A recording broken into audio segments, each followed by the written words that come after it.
Hello' guys, এইটো ভিডিঅ'ত আপোনালোকে কমেণ্ট কৰি ক'বচোন মোক। কালি মানে মই ইউটিউবত ভিডিঅ' এটা পালোঁ কি ডেইলি ভিডিঅ' আপলোড কৰাতছে গেছ যদি মই এসপ্তাহত যদি 3টা ভিডিঅ' আপলোড কৰোঁ তেতিয়াহ'লে বেছি ভাল। কাৰণ যদি মই ডেইলি ভিডিঅ' আপলোড কৰোঁ, যদি আপোনালোকক মোৰ ভিডিঅ' চাই ভাল নালাগে তেতিয়াহ'লে মোৰ চেনেলটো বোলে ডেথ হৈ যাব। মোৰ যেনে আপোনালোকে চিনি পায় টেকনিকেল য়োগী নামৰ এটা ইউটিউবাৰ আছে। তেওঁ ইউটিউবৰ বিষয়ে শিকায়। তেওঁৰ ভিডিঅ' চাই তেওঁ কৈছে কালি মোক।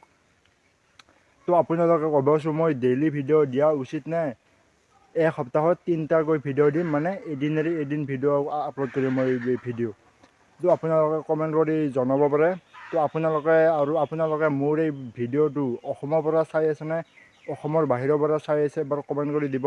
আৰু যদি আপোনালোকে যদি মোৰ এই ভাষাটো বুজি পাইছে তেতিয়াহ'লে লাইক কমেণ্ট শ্বেয়াৰখিনি কৰি দিবচোন। আৰু কমেণ্টত লাল দিল এটা স্পেম কৰি দিব আপোনালোকে যোনে মোৰ এই ভাষাটো বুজি পাইছে।